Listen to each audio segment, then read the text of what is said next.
In this macroeconomic climate and capital environment, it is important for us to discuss what are the options available to founders.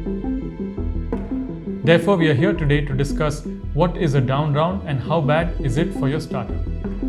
Hi, I'm Yash Sankrityayan. I'm a partner at Jungle Ventures.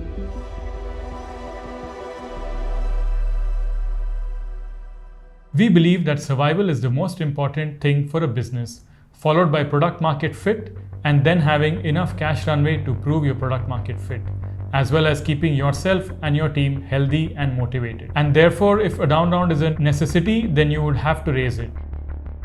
A down round is essentially an equity raise at a lower valuation than the previously closed round. It typically triggers an anti-dilution clause, which in high-level terms means that it enables earlier investors to also partially convert their previous valuation to the lower one. While it has issues related to it from an administrative perspective, it is not bad for your business per se if it is a necessity. That is more a perception issue.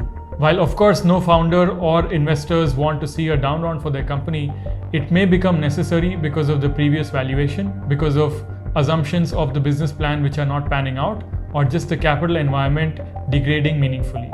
What is important is to do the down round in a clean and fair manner. You are already accommodating a down round with different terms than before.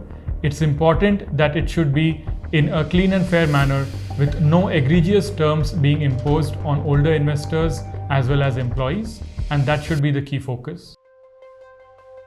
It is also important to address the perception of a down round being bad. You are raising a down round so that you have more capital to continue building and optimize for the long term of the business, even if it means that in the short term there may be a slight perception. And therefore, if you believe it's important to the future of your business and to continue building, a down round is a necessity and it can be navigated. It has been done enough times, and there are many success stories of companies which temporarily went through a tough phase and a down round but eventually ended up very successful.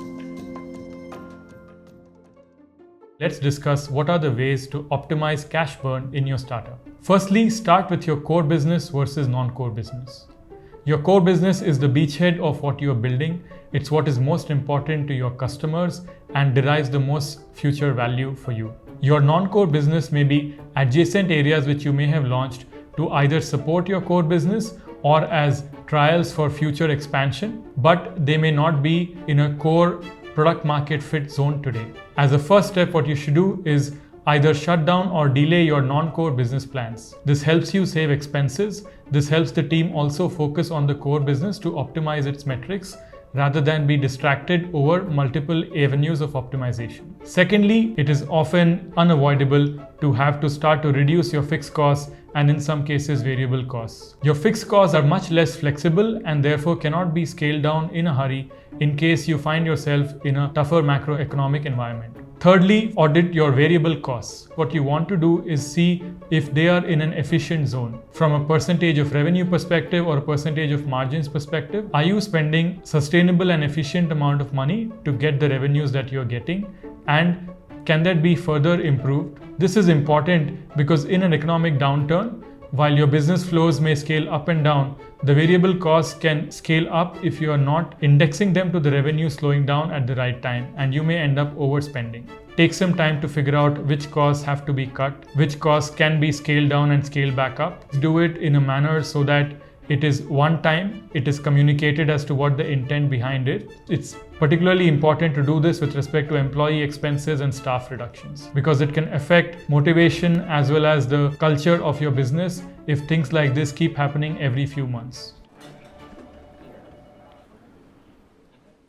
And finally, focus on your more profitable customers. Eventually, it is your positive gross margins which pay for all the expenses below the gross margin line.